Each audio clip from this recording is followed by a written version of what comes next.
Magandang araw at magandang gabi po sa mga nakakapanood sa gabi at sa lahat po ng naabot ng video nito. Welcome po dito sa AMB o Avoy Mix Videos. Ngayon po ay may nakakaantig po tayong video ngayon na viral po, no? At ang bida po dito ay isang batang unggoy, si Punch, ang pangalan niya, no? Siya po kasi ay wala ng nanay, no? Wala po siyang nanay, ang nagpalaki sa kanya tao. At nung dinala siya doon sa zoo, ay ang tagapagtanggol niya ay isang manikang unggoy po. So, ito po yung nag-upload si Koto Luna, no? Yung reference na kukuhanan natin ng video at bibigyan natin ng reaction. So, panoorin po natin itong video na ito para malaman natin.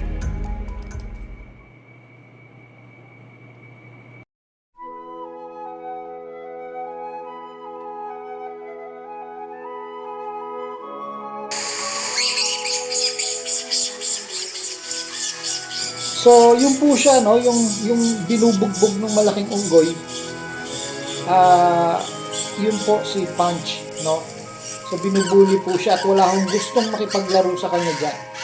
No, yung kasing nanay na yung protective siya, yung mga maliliit na unggoy dito, gustong sanang kalaro ng unggoy na maliit din. So, kaso, pinoprotektahan niya yung mga anak niya. Kaya, ang ginawa, hinablot niya yung unggoy at hahampas niya dun sa lupa, no? O, tingnan ulit natin, no?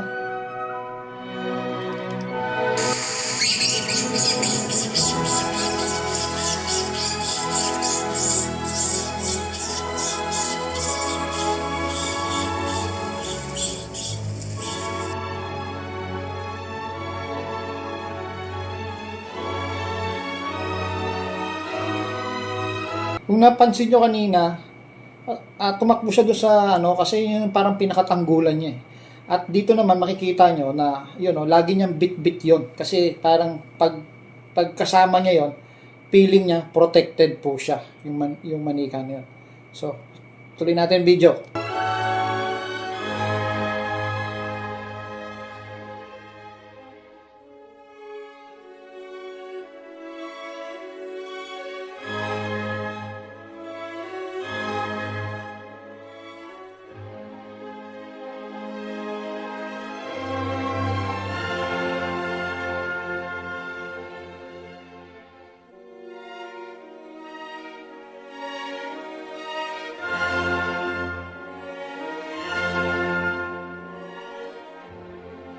So, yung nakita ko pong aral dito, yung kahalagahan ng isang ina, no, na papaano itong mga bata, yung mga mapatao, mapahayop, kawawa ho yung mga bata kung wala po yung ina, yung kanilang ina, yung ating ina, pag wala po. Ay, tapos iniwan tayo o umalis. Tapos naiwan yung bata. So, wala hong nagtatanggol. So, kung makikita niyo yung mga ibang unggoy dito, yung maliliit, meron po silang nanay, kagaya niyan. Pero yung isa, wala siyang nanay, ang takbuhan niya, yung manika, yun yung tinuturing niyang magulang. No? Pero yung iba, kita nyo, feeling safe sila at may nagtatanggol sa kanila, na kanilang nanay.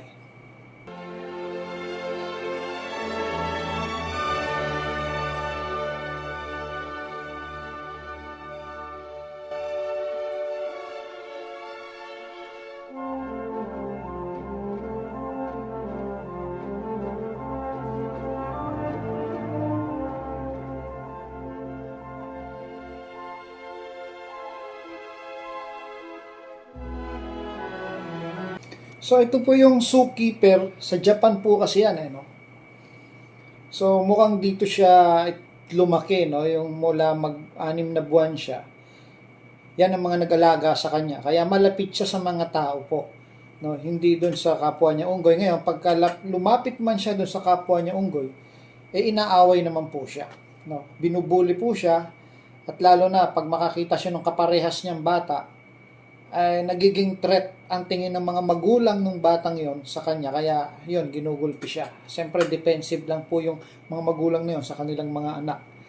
So ito, wala siyang magulang, no? At nagdesisyon na siguro yung mga keeper na diyan na siya ilagay. Tapos siguro yung manikang yon, I don't know kung yun ay galing sa keeper or doon sa mga pumupunta na sa mga visitor ng zoo. So,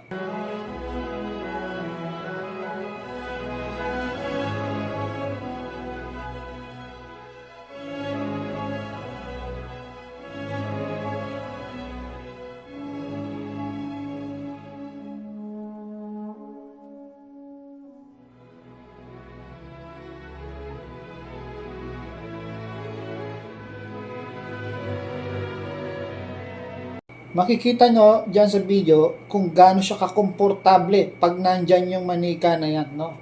Tignan mo, tinitingnan niya pa yung mukha, no? So, yan yung kanyang parang lapitan. Kung may problema siya, may umaatake sa kanya.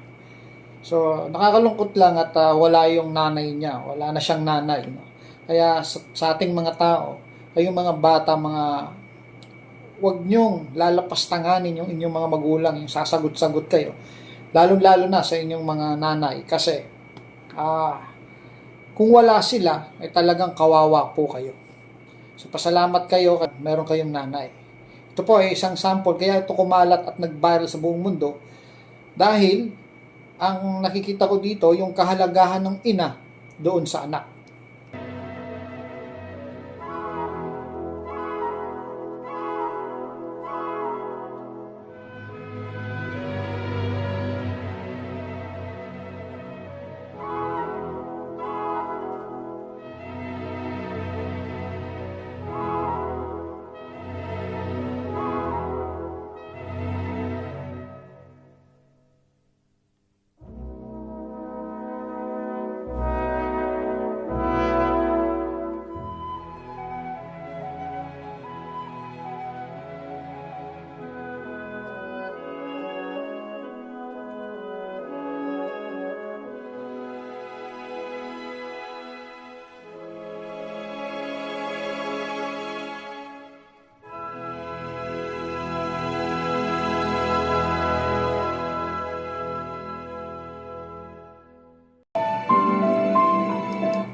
Dito papapansin nyo, pinoprotektahan niya rin yung unggoy na yun, yung manika, no? Siya po yung maliit na yun, yung medyo maitim, no? At talagang ganun niya kamahal na mahal yung manikang unggoy na yun. Kaya nga naman nag-trending tong video na ito.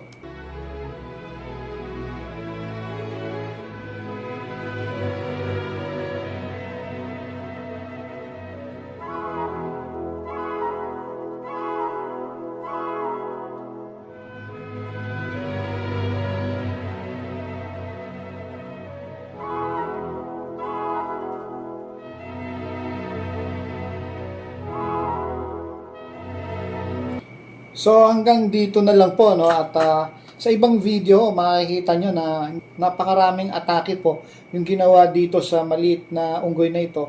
At sa lahat ng atake na yon, tangay-tangay niya itong manika na ito, no? Kung saan man siya pumunta, nandun siya.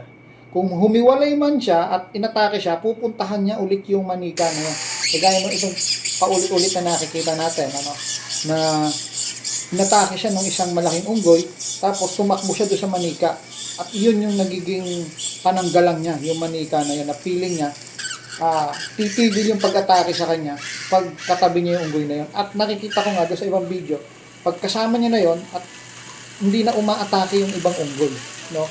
Kaya na hanggang sa nakasanayan niya, na yun na yung kanyang protector. So, yun lang po yung nakikita sa video. Napakaganda po at nakakaantig ng damdamin po kasi parang dito nakita ko yung kahalagahan talaga ng isang ina. Kaya mahalin po natin ang ating ina. Ito po ang Avoy Mix Videos. Maraming salamat po.